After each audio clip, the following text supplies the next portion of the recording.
বন্ধুরা, আমরা এখন কারিগরি শিক্ষা বোর্ড ঢাকাতে আপনাদের ভিডিওর মাধ্যমে দেখানোর চেষ্টা করব। এটা হচ্ছে কারিগরি শিক্ষা বোর্ডের মূল অফিস, যা দেখতে পাচ্ছেন। এটা হচ্ছে মেইন গেট। এই গেট দিয়ে প্রবেশ করতে হয়। আপনারা কিভাবে আসবেন বাংলাদেশ কারিগরি শিক্ষা বোর্ডে? অনেকের অনেক ধরনের প্রয়োজনীয় থাকতে পারে, বিশেষ করে যাদের বোর্ডে খুব প্রয়োজন তারা চাইলে আসতে পারবেন।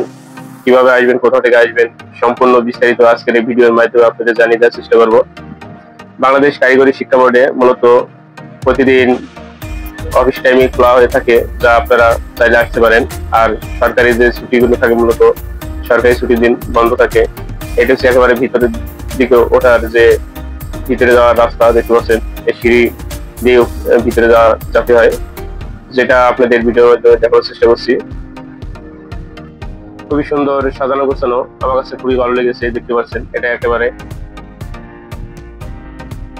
আসসালামু আলাইকুম বন্ধুরা, চলে আসলাম আরো একটি নতুন ব্লগ ভিডিও নিয়ে আপনাদের সাথে শেয়ার করার জন্য। আজকে আমরা আপনাদের সাথে শেয়ার করব, বিশেষ করে বাংলাদেশ কারিগরি শিক্ষা বোর্ডে অনেকে অনেক ধরনের প্রয়োজনীয় কাজ থাকতে পারে। কিভাবে আসবেন বিস্তারিত আজকের এই ভিডিওর মাধ্যমে আপনাদের দেখানোর চেষ্টা করব। আমি মূলত যেভাবে এসেছিলাম বাংলাদেশ কারিগরি শিক্ষা বোর্ডে, সেটা আজকে আপনাদের ভিডিওর মাধ্যমে জানাতে চেষ্টা করব। আপনারা যে যেখান থেকে আসেন, মূলত মিরপুরে আসতে হবে, অথবা পল্লবীতে এসে এখানে মূলত মেট্রো রেলে করে ডাইরেক্ট আগারগাঁয়ে চলে আসতে হবে, যা ভাড়া নেবে 50 টাকা ভাড়া নিতে পারে পল্লবী পর্যন্ত। চাইলে আপনারা আসতে পারেন মেট্রো রেল দিয়ে। আগারগাঁয়ে এসে মেট্রো রেল দিয়ে নেবে, পরে আপনারা চলে আসবেন ইমিগ্রেশন ও পাসপোর্ট অধিদপ্তর যে অফিস, পাসপোর্ট অফিসের এই রাস্তা ধরেই মূলত আসতে হবে, যা আপনাদের দেখানোর চেষ্টা করছিলাম। এই রাস্তা ধরে গিয়ে মূলত আপনাদের যেতে হবে। এই যে আমরা দেখতে পাচ্ছেন, এই রাস্তা দিয়ে সোজা হেঁটে যেতে হবে। এটা হচ্ছে মূলত সমাজ অধিদপ্তরের যে রাস্তা, সমাজ কল্যাণ অধিদপ্তর, সে রাস্তা দিয়ে মূলত আপনাদের যেতে হবে। এই বাড়ি দিয়ে গিয়ে একটু বামে গেলেই দেখবেন এই যে সমাজ সেবা অধিদপ্তরের যে মেন অফিস, এটা হচ্ছে সেই অফিস। দেখতে পাচ্ছেন শেরেবাংলা নগর, ঢাকা 1207, আগারগাঁও এটা অবস্থিত। এই রাস্তা দিয়ে মূলত আসতে হবে। এখান থেকে যে মূলত একটু বামের দিকে যেতে হবে, যা আপনাদের দেখানোর চেষ্টা করছিলাম ভিডিওর মাধ্যমে। এই বাড়িতে গিয়ে বামে যাওয়ার পরে একটা মোড় পাবেন। সে মোড়ের পাশে দেখবেন যে বাংলাদেশ কারিগরি শিক্ষা বোর্ড মেন অফিস, যা আপনাদের আমি দেখানোর চেষ্টা করছি। এটা হচ্ছে কারিগরি শিক্ষা বোর্ডে যাওয়ার যে রাস্তা। এই বামে সামনে একটা মোড় দেখতে পাবেন, বিশেষ করে 3 রাস্তার মোড়, যা আপনাদের দেখানোর চেষ্টা করছি।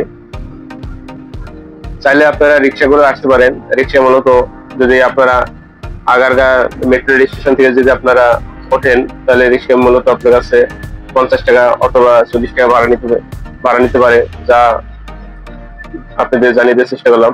এই রাস্তা ধরেই মূলত আসতে হয়। এখন আমরা চলে আসলাম বাংলাদেশ কারিগরি শিক্ষা বোর্ডের মেন ফটকে। এটা হচ্ছে বাংলাদেশ কারিগরি শিক্ষা বোর্ড, যা আপনাদের দেখানোর চেষ্টা করলাম। এই পাশে যে বিল্ডিংটা দেখতে পাচ্ছেন, গ্রিন গ্লাস দিয়ে ঢাকা, এই অফিসটা নতুন করেছে। আমরা এখন একেবারে কারিগরি শিক্ষা বোর্ডের ভিতরে চলে আসছি, যা আপনাদের দেখানোর চেষ্টা করছি। দেখতে পাচ্ছেন এটা হচ্ছে মূলত নতুন ভবন, আর পাশেরটা মূলত পুরাতন ভবন, যা আপনাদের দেখানোর চেষ্টা করছি। তো বন্ধুরা, আপনারা কে কোথা থেকে দেখছেন অবশ্যই কমেন্ট করে জানাতে পারেন। আর যদি আমাদের চ্যানেলে নতুন হয়ে থাকেন, অবশ্যই চ্যানেলটা সাবস্ক্রাইব করে পাশে থাকা বেল আইকনটা অন নোটিফিকেশন বার দিয়ে আমাদের সাথেই থাকতে পারেন। আর কে কোথা থেকে দেখছেন অবশ্যই কমেন্ট করে জানাতে পারেন। কে কোন ধরনের ভিডিও দিতে চান অবশ্যই কমেন্ট করে জানাতে পারেন। বাংলাদেশ কারিগরি শিক্ষা বোর্ডে মূলত অনেক ধরনের নিত্য প্রয়োজনীয় কাজ থাকতে পারে। বিশেষ করে আপনারা কিভাবে আসবেন আজকের ভিডিওর মাধ্যমে আপনাদের দেখানোর চেষ্টা করলাম। এটা হচ্ছে কারিগরি শিক্ষা বোর্ডের সামনের ফটকের রাস্তা দেখতে পাচ্ছেন। এই রাস্তা দিয়েই মূলত আমি এসেছিলাম, যা আপনাদের দেখানোর চেষ্টা করছি। দেখতে পাচ্ছেন এই পাশে বিভিন্ন ধরনের ফটোকপির দোকান রয়েছে, যা আপনারা দেখতে পাচ্ছেন। এই রাস্তাটা মূলত একেবারে সোজা নির্বাচন। বন্ধুরা, আজকের মতো এখানে বিদায় নিচ্ছি। সবাই ভালো থাকবেন, সুস্থ থাকবেন। আল্লাহ হাফেজ।